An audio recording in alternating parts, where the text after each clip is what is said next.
Oi, Sal, do you see that light out there, or am I losing it? Nah, mate, I see it too. This story is a series. If you have not watched the previous episodes, please start from the beginning, or from your most recently watched episode. Thank you for watching.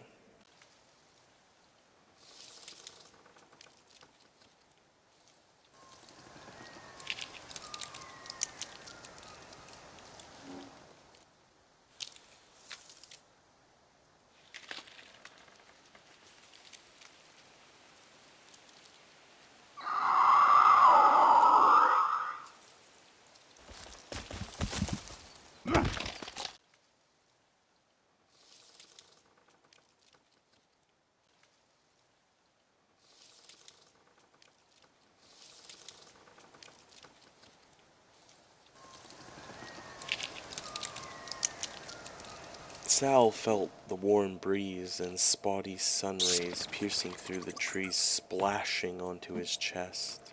It was so warm. He took a huge wafting breath of relief. His inhale was filled with clean air. No more dingy mold or grimy moisture. The sun reminded him of the beautiful beaches of Sydney. He missed the sun-kissed sands of the beaches. He wanted to be out on one, drinking a beer, not in this forest surrounded by people trying to eat his liver. Sal whisked away the reality in which he found himself, back to the warmth of the sun. If only he had a lounge chair, a vitamin B in his hand, a lit cigarette hanging from his lip. Oh, and he couldn't forget his favorite pair of sunglasses. Oh, thank God for that bright old bastard of a son. I wish I had my sunnies though. Mate, sunnies? Really? Yeah, mate. What was that in his peripheral? Another head thing. Mate, I see a bloody village out here. I'm gonna go check it out. What? Like people that could help us? Wait, I'm right behind A you. village. Sal's mind jumped with excitement, but a shocking taze of a sixth sense made him cautious of the potential of rescue. A peaking suspicion revealed cannibals arising from their sleep. He needed to warn Richard silently. Richard, look out! I see them, Sal. Let's get the hell out of here. But it was too late. They were running. Sal was looking back, trying to keep an eye on the constantly approaching hunters. As he ran up the hill as fast as he could, Sal could feel the smoke-clogged lungs inside him slowing his breathing. Running was not his strong suit, and he could see Richard stretching his lead of this race of survival. But then he saw Richard turn back and run towards him. Back off, you bloody bastards! Get the hell away from us! Sal, you doing alright back there, mate? Yeah, mate. You know where the hell we're going?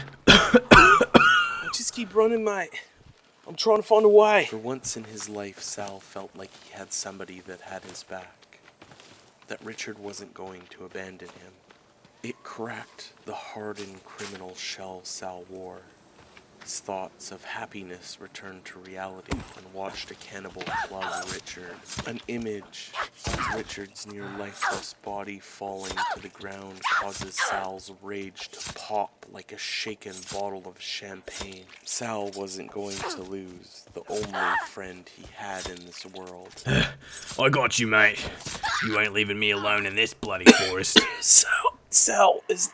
Yeah, it's me, Sal, mate. Come on, buddy, get up. We gotta keep moving. They'll be on us again soon. Oh, no one does. You ain't dying anyways. I got you, little buddy. We're getting the fuck out of this. Save me, Sal. Thank me later, mate. Just run. I told you I got you back. Eddie was Sal's closest thing to a friend before now. Eddie had betrayed Sal many times. Even now, Eddie looted Sal's luggage. But Richard was a true friend. The cannibal had clubbed him hard, his vision grayed, swaying side to side, the dizziness from the smack giving him nausea. His head was spinning, spiraling like a one-winged plane. Get away from my mate, you crawling crate! He was heading for a crash landing, a descending corkscrew on downers while being intoxicated. You all good, Sal? Yeah, mate. I'm all good. I owe it to you, mate. Let's keep moving before the others catch up to us. You don't worry about old Sally. He's right behind you, Richard. Thanks for having my back, Sal. Meant a lot. Yeah, mate. We gotta work together to get out of this bloody place. Bloody oath, mate. I got ya. He lied to Richard. He didn't feel good from the attack, but he knew he had some pills that would take the edge off. The voice of Richard's defense gave Sal time to drink, eat a snack, and slam back a bottle of pills from the plane. The spinning room of this world was slow. Richard had kept his end of the bargain. He had jumped in and saved Sal from the attacking creature, even though Richard moments earlier was slumped on the ground like a sack of meat, laying there, barely breathing like a snack for the cannibals. He disregarded his own safety to defend Sal. Sal, there's another one of those damn villages. Quick, let's head to the right and swoop away from it. Yeah, mate, just get us back to the plane ASAP. At this point, Sal felt comfort in Richard. He could trust him. And maybe he was ready to tell him his plan to escape. Perhaps tonight by the fire. Mate, this ain't good. We gotta run through here quick. I think our plane's just on the other side. Oh, bloody hell, Richie. Just go quick, mate. That would be a suitable time to discuss. They could go over Sal's past and Sal's plan to get off of this island. They definitely both should be sitting down for it. Petrol, mate. Petrol cans. Let's grab these. Maybe we can find a boat. Oi, or something. petrol! Right on, mate. That means we can find something that burns it. Maybe a bike or a Let's boat. grab these quick. Whatever we can from here. Just take a quick look, Sal. Oh, definitely, mate. But no fucking about. Petrol cans. Sal could feel his own hope reignited. When Sal worked real jobs, he had done some mechanic work. His boss had told him he was a natural. Here they come, Sally. Get ready. Spear's ready, mate. If only they didn't have a drug test on incident rule. He shook his head of nostalgia and returned back at this reality. Sal, let's get the hell out of here. Follow me. Richard, where the hell are you? I'm all turned about. Follow my damn sigilighter, mate. I'm over here. I see you. Just start running. If they found some sort of motor-driven boat, plane, helicopter, it didn't matter. Sal could get it working, and they could get out of this place. Sal's mind continued to wander. Where would they even find something like that? Maybe there would be some sort of cabin's garage. They could find a bike there. Perhaps a boat tied up on the shoreline. Richard had pointed out that small broken dinghy just after the crash. Maybe if it had a small motor on it, Sal could fix it. They could always build a new raft. Sal wanted to go check it, but the darkness had already enveloped the forest and surrounding lands. He needed to focus more on the situations that nightfall could bring. Sal decided a safe tactic to keep an eye out in the forest was to hop up onto the top of the plane. From there he could keep a watch over the surrounding area. He could save them from an ambush.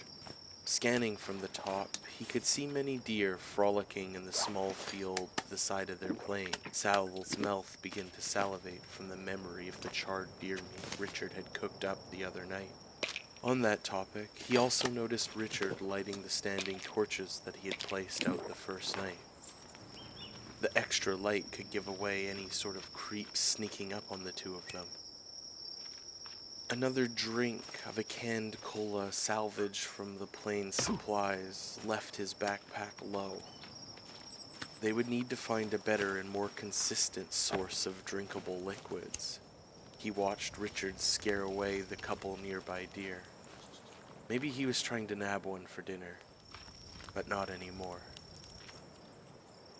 Sal, if they're out here like those ones we saw at the village, out the cave travelling in bigger packs, being smarter, we need to do better. Build bigger. Yeah, I hear you. Let's get building then. What's first, mate? Let's build up onto the plane from the front here, so we can fight them from there. I'm not the bloody best builder, so they might wreck my stuff, but I don't think they'll break through that bloody plane.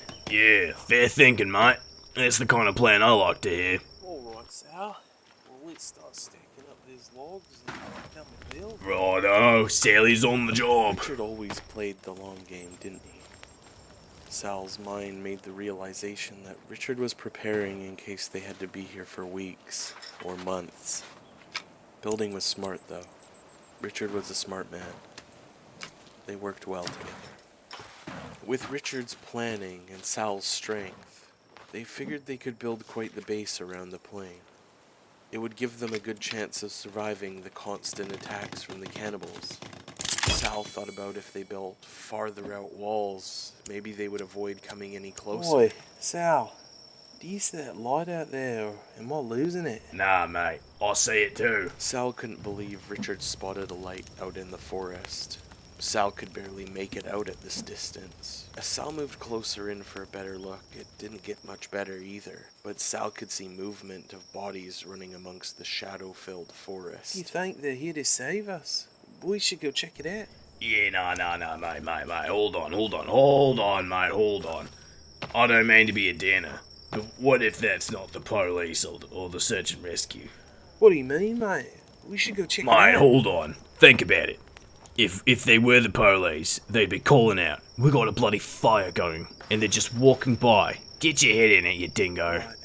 Right, mate. Well, what the hell do you think's going on? I think it's those bloody village cannibal cunts. We don't want them to hear us then, mate. Maybe they're looking for us. Mate, we got a bloody burning fire. They know we're here. They're just doing some sort of psycho warfare shit. Mate, alright. Well, let's keep our heads on a bloody swivel then. Make sure if they come for us, we get them on the head. Sal dealt with the police and authorities enough to know these lights were not them. Car accidents, home invasions. The police would have came up to the plane. The fire. This was something else. Sal had seen one of the cannibals run out into the light of the standing torch. It seemed like Richard had missed it or wasn't looking. Sal knew it was the cannibals, but he didn't want to worry Richard about how many moving bodies he had seen out there, or how close they had gotten to their camp. Sal decided to spare Richard's thoughts of safety and keep what he saw to himself. Sal hoped that Richard took his word and wouldn't let his curiosity get the better of his judgment. Sal did wonder one thing, though. How Richard had not seen the cannibals running out from the forest. Sal has gone out and done many jobs at night. Break-in entries, selling product, Grand Theft Auto, all of it. He wondered if maybe his eyes were just more adjusted to the dark than Richard's. He thought that meant Richard was usually working fairly normal hours, awake during the day, sleeping during the night. As Sal's mind thought about sleep, he could feel his body getting ready to rest and lay down. He really needed his product. If only Eddie hadn't ripped him off and took a small amount he had left in his stomach. He thought of Eddie as he swung at the tree, each hit as hard as he could, pretending he was driving his fist into Eddie's face. When he found him, Sal was going to deal with his traitorous actions. He was done with his betrayal. Each swing he made harder than the last. The rage slowly fell to the back of his mind. Each rock Sal took and slammed into the wall exhausted his muscles. Tiredness became the more prominent thought in the forefront of his mind. He had a memory float to his focus. He remembered how long he would work out in prison, how much weight he could lift. There wasn't anything else to do inside those concrete walls but lift the man-made weights. The only difference now is he was stuck in this disconnected land lifting Mother Nature's own made weights. Boy, Sal, I just had a bloody brilliant idea. We could find the front of the plane, mate. Oh yeah? What do you got going on in your noggin? The black box of the plane. Sal was slightly confused by Richard's comment. Maybe he didn't know much about planes. The black box wouldn't help That them. would work, wouldn't it, mate? Yeah, I don't think that's what the box does, mate. Well, mate, there's got to be some sort of GPS on there, some sort of bloody long-range radio. Like, they got to communicate with other planes in the tower, don't they? Yeah, you're onto something there, Richard. Maybe we can call out from here to get someone's attention. Right on, Sally. Let's find that plane. Yeah, nah, mate. Hold on to your horses. We ain't going anywhere in the forest at night, mate. Good point, Sal. Well, let's keep our heads on them. While we're out there exploring, keep an eye out for the plane. Yeah, I don't want to be a downer, but it might not even be on this place. It could have hit the sea. Right, right. We'll plan anyway if we do find it. Richard was always so full of hope, like a tall mug of beer bubbling over. He always had so many plans and ideas that would spill out on how to save the two of them, ways to get off of this place. Sal could never think this way. Too many times in his life he realized that the future is what you make of the present, not what you hope to have happen. Sal snapped back and shook his head from his thoughts. He found himself staring off into the darkness more. He was never the best for paying attention, so before his mind could wander too far, he returned to helping Richard finish the stone walls to protect their new structures. As always, though, he couldn't keep a hard grasp on his head. As his tiredness grew, his mind was able to sneak away and wander again. It found itself heading on a trail to the back of his mind. Sal remembered the night he got caught by the police. He was actually trying to do something good for once in his life. There was an old woman that had been mugged. Sal was chasing down the scum that did it. The cops arrived shortly after, slapped handcuffs on Sal. The cops blamed Sal for everything. He was put away in the slammer for a good deed, his vision turning red. As Sal caught the deer, he ferociously attacked it. His rage was relentless. Steam was pouring from his pores. Images of Eddie's face appeared in front of him. It then became a shifting presence of cannibals. Eddie, the cop that had locked Sal away, the cartel's head. But Richard's whispering voice cuts off the process before all the rage escaped his lungs. Sal, that light's back, mate. Well, get down. Don't let them see ya. I won't, mate. I won't. It looks like they're getting pretty close this time, though. Come down here by the fire, mate. Let's sit tight and keep quiet for a bit. Let them pass by. Maybe this was a good time to tell Richard about his plan and past. The cackling fire sending swirling sparks into the sky and shooting crackling pops into the darkness. The fire was chaotic, but provided warmth and safety. Sal related to it. When Richard made his way down to the fire, Sal would tell him. Maybe calling him down here was appropriate, considering that Sal made his final decision. He trusted Richard enough to tell him everything. Thank you all for coming to watch the second part of the third episode of the Forest Story series, showing Sal's perspective. If you enjoyed it, please leave us a like, and if you want to watch more, feel free to subscribe and hit the bell icon. Lastly, drop me a comment down below. Do you think Richard's choice to investigate the lights will change Sal's mind on telling him the truth? Thank you for watching, and I'll see you all next time.